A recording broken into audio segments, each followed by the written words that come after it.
창조의 특징 5가지를 살펴보았습니다. 무에서 유로의 창조였고, 혼돈과 공허를 바로잡으시는 그런 창조였고, 또 말씀으로의 창조였고, 천지 창조는 하나님이 모든 것의 창조자이시자 주님이심을 보여주신 사건이었고, 또 천지 창조는 황송하게도 우리 인간 중심의 창조였다라는 것까지 살펴보았습니다. 이제 이어서 이렇듯 하나님은 모든 것을 창조하신 후에 그 풍성하고 아름다운 세상 가운데 사람을 창조하셨습니다. 그렇다면 하나님의 창조에서 사람이 중심이 되고 있다라는 사실을 우리는 구체적으로, 좀 더 구체적으로 어떻게 알 수 있는가 하는 것인데요. 우리는 이것을 인간 창조의 특징 2가지를 통해서 살펴볼 수 있습니다. 첫째로, 우리 인간은 하나님의 형상을 따라 하나님의 모양대로 창조되었다는 것입니다. 이것은 인간이 영이신 하나님의 성품을 담도록 창조되었다라는 것입니다. 다시 말해 인간은 하나님의 도덕적 성품인 참되고 거룩함, 올바르고 사랑이 넘치는 모습을 따라 영생하는 지적인 존재로 지음받았다는 것입니다. 그렇기에 타락 이전에 사람은 인격적인 존재로서 하나님과 교제할 수 있을 정도로 선하고 거룩했으며, 또 하나님의 말씀을 듣고 순종할 수 있었던 것입니다. 그렇다면 하나님께서 우리 인간을 다른 피조물보다 더 특별하게, 더 뛰어나게 하나님의 형상을 따라 만드신 이유가 무엇이냐라는 것인데요. 그것은 창세기 1장 26절, 28절에 나오듯이 우리로 천하 만물을 다스리게 하기 위해서입니다. 즉 하나님의 대리 통치자의 사명을 감당하도록 하기 위해서였다라는 것입니다. 물론 이 우주 만물을 다스리시는 분은 하나님이십니다. 그런데 그 다스리는 주의 역할을 우리 사람에게 일부 나눠주심으로 우리 사람의 지위가 다른 모든 피조세계 위에 있도록 하신 것입니다. 영광스러운 것이죠. 한 예로 창세기 2장 19절에 보면 하나님께서 지으신 각종 들짐승과 새들을 아담에게로 이끌어 오시자 아담이 각 생물을 부르는 그것이 곧 이름이 되었다라는 기록이 있습니다.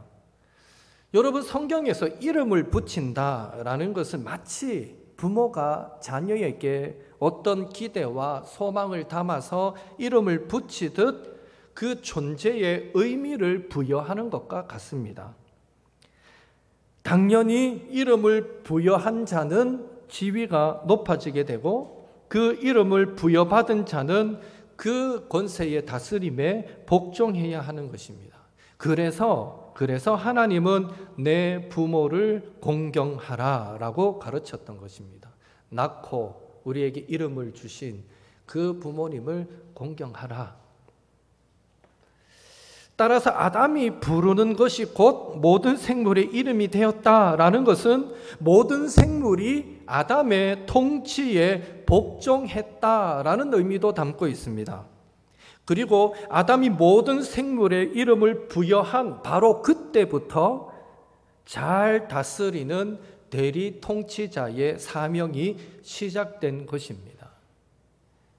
그런 의미에서 오늘 저와 여러분은 이 땅을 그냥 살아가고 있는 것이 아니라 하나님의 대리 통치자의 자격으로 천하 만물을 다스리며 살아가고 있다라는 사실을, 우리의 지위가 그렇다는 거예요. 우리의 신분이 그렇다는 사실을 항상 기억해야만 할 것입니다. 그렇다면 하나님께서 우리 인간을 하나님의 대리 통치자로 세워서 모든 것을 다스리게 하셨다라는 것, 모든 것을 다스리게 하셨다라는 것의 구체적인 의미는 무엇인가라는 것이죠. 그것은 창세기 2장 15절에 잘 나와 있습니다. 함께 읽겠습니다. 여호와 하나님이 그 사람을 이끌어 에덴 동산에 두어 그것을 경작하며 지키게 하시고, 대리 통치자를 두어서 모든 것을 다스리게 하셨다라는 것은 이 모든 것을 경작하고 지키게 하셨다라는 의미입니다. 여기에 경작하다라는 말의 원어적인 의미는 일하다, 봉사하다, 예배하다입니다. 그리고 지키다라는 이 원어적인 의미는 지키다뿐 아니라 거기에는 보존하다라는 의미도 포함되어 있습니다. 그러니까 결국 하나님께서 사람을 대리 통치자로 세워서 모든 천하 만물을 다스리게 하셨다라는 것은 하나님께서 우리 사람에게 예배하는 마음으로, 하나님께 봉사하는 마음으로 세상을 지키고 보존하고 개발하게 하셨다라는 의미가 되는 것입니다. 그것이 다스리는 것입니다. 중요한 사실은 이 모든 것을 다스리는 이것이, 이 사명이 생육하고 번성하여 땅에 충만하라, 땅을 정복하라, 즉 활용하라라는 것과 함께 우리에게 주어진 하나님의 복이라는 것입니다. 모든 것을 다스리라라는 이 사명이 우리에게 주어진 복이라는 것입니다. 28절 같이 읽겠습니다. 하나님이 그들에게 복을 주시며 하나님이 그들에게 이르시되 생육하고 번성하여 땅에 충만하라, 땅을 정복하라, 바다의 물고기와 하늘의 새와 땅에 움직이는 모든 생물을 다스리라 하시니라. 하나님께서 우리 인간에게 복을 주시면서 하신 그 말씀이 곧 우리의 사명이었습니다. 다시 말해 하나님께서 맡겨주신 사명은 저와 여러분에게 곧 복이 된다라는 것이죠. 왜 그렇습니까? 천지 만물을 잘 다스리는 사명을 통해서 우리는 천지 만물의 존재의 의미를 부여하기도 하면서 동시에 우리의 존재의 이유도 찾게 되고 우리가 살아있음을 느끼게 되며 인생의 참 만족과 기쁨도 얻을 수 있기 때문입니다. 그래서 주어진 일에 매사에 최선을 다하는 그 사람이 그렇지 못한 사람들보다 훨씬 더 많은 활력이 넘치고 인생의 만족과 기쁨을 누리게 되는 것입니다. 그냥 세워라 내워라 노는 사람이 흔히 속된 말로 팔자 좋아 보여도 정말 정신없이 바쁘게 사는 사람보다 여유롭게 좀 즐기며 사는 사람이 더 좋아 보여도 하나님의 입장에서 보면요, 맡은 사명 가지고 죽기 살기로 정말 최선을 다해서 살아가는 그 사람에게 하나님 주시는 참만족과 기쁨은 훨씬 더 크다는 것입니다. 그렇게 자기가 있는 자리에서 최선을 다해 살아가게 될 때에 내가 살아가야 될 이유가 있구나 라는 것도 거기서 발견한다는 거죠. 예. 뭐 어렵게 생각할 것도 없고, 여러분 막 힘들고 어렵고 평소에 이 직장 생활하고 일상생활 살아갈 때는 어떤 생각 듭니까? 휴가라도 받아서 한 일주일 푹 쉬었으면 좋겠다, 이런 생각 들다가도 막상 휴가 기간이 되어서 3일 4일 쉴 기회가 주어졌다고 생각해 보십시오.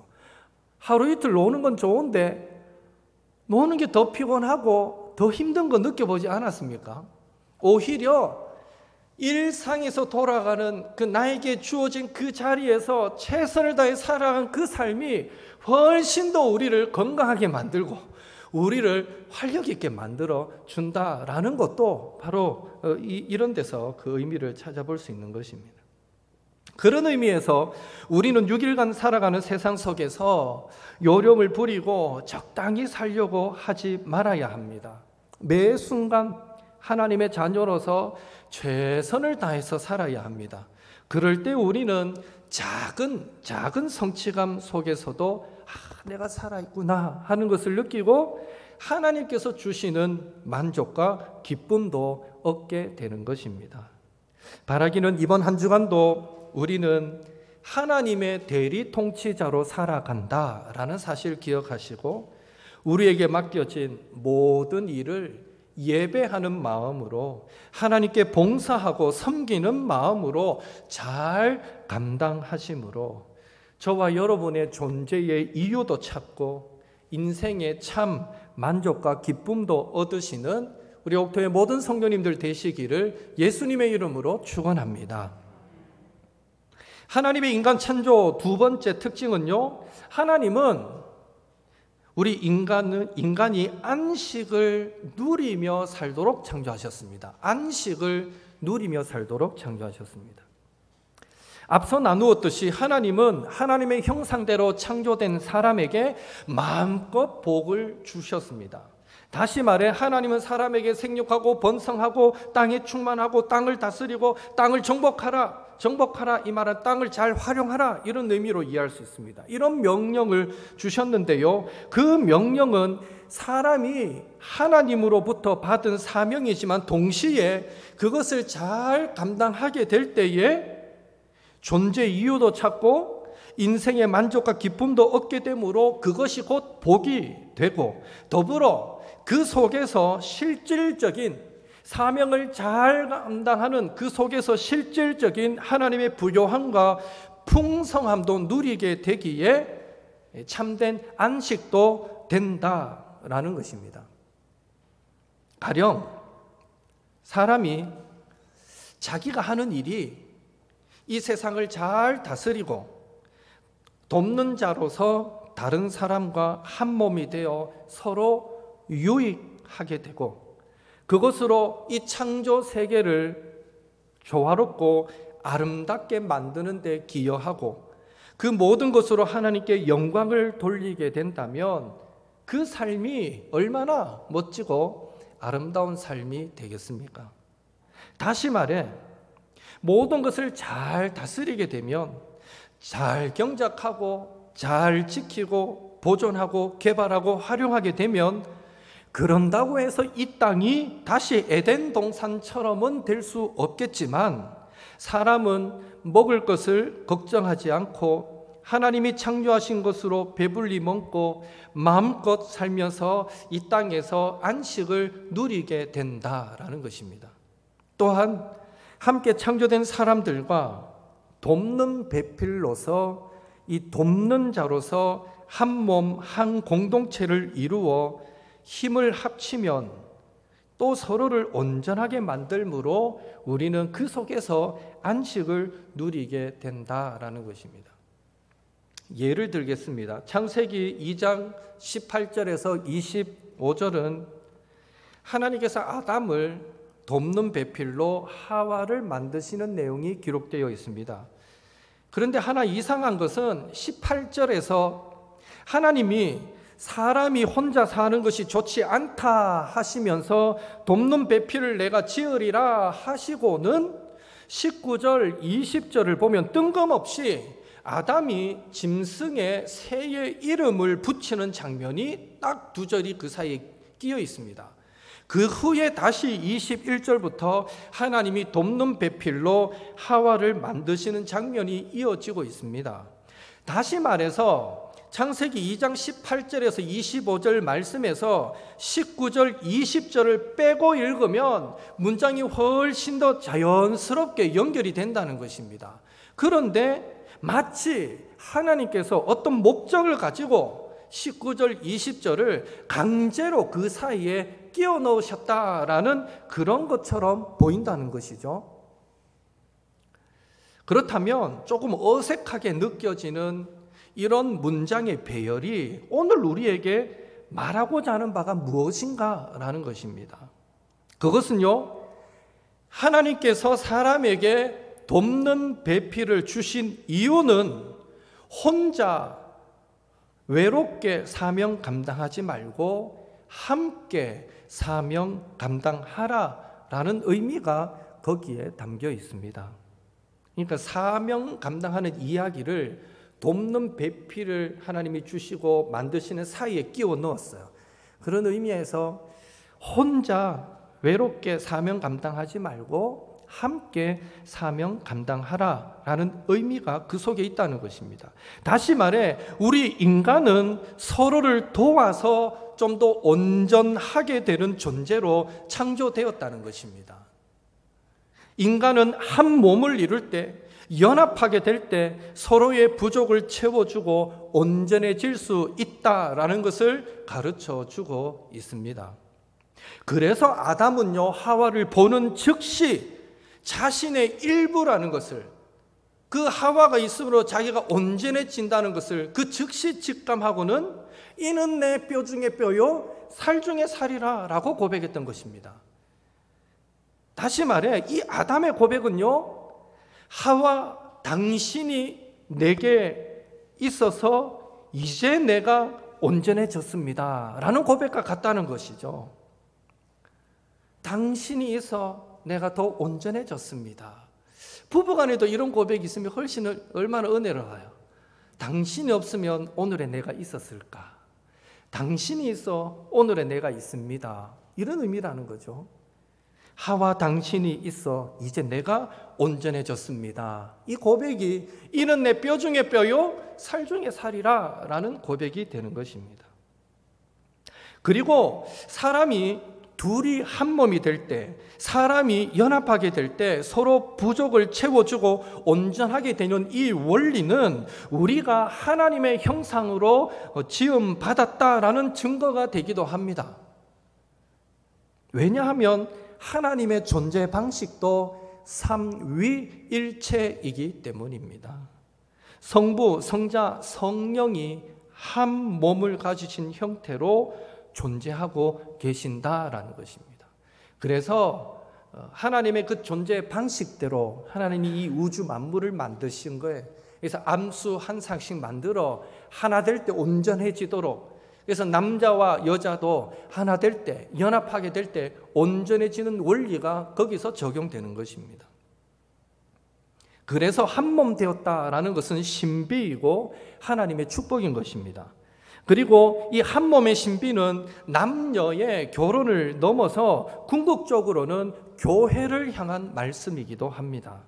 즉, 한 몸의 신비는 머리가 되신 예수님 안에서 몸인 모든 성도가 하나가 되어야 한다라는 것을 강조해 주고 있습니다. 정말 나를 자신의 일부로 받아들이고 서로 돕고 사랑하는 관계가 우리에게 5명만 있어도 우리의 삶은 더 온전해지고 우리의 교회 생활은 더 즐거워지고 이 땅의 삶은 더 살아볼만 하지 않겠습니까? 5명이 뭡니까? 정말 생명도 줄 수 있는 그런 친구 1명, 2명만 있어도 이 땅은 살아볼만 하지 않겠습니까? 그런 의미에서 우리를 돕는 자로서 우리와 한 몸을 이룬 그들은 분명 우리가 이 땅에서 받아 누리는 복이요, 그 자체로 참된 안식이 되는 것입니다.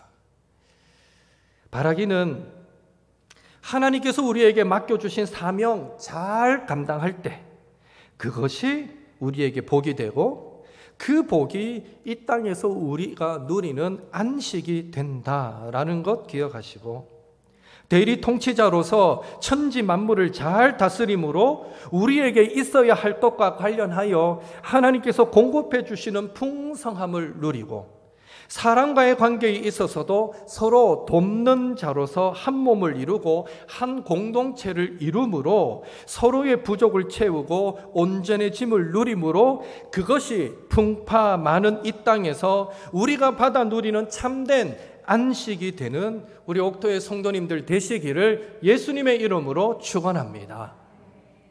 오늘 오전에 말씀 나눌 때 삼손, 그가 이스라엘 백성과 연합하여서 그 사사의 사명을 감당했더라면 얼마나 좋았을까. 그러나 그는 늘 혼자, 내 힘이 어마어마한데 내 혼자서도 1000명을 이기는데 뭐 이스라엘 연합해, 내하고 같이 따라다니면 걸거치긴 하고 귀찮지.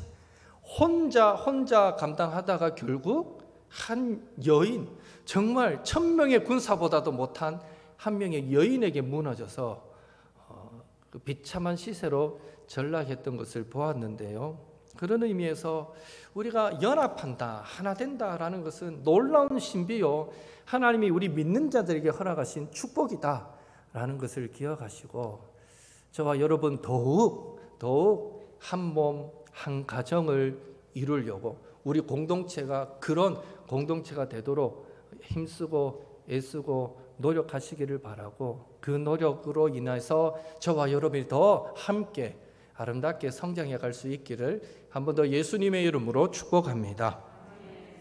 다음 시간에는 순종을 원하시는 하나님 살펴보겠습니다. 우리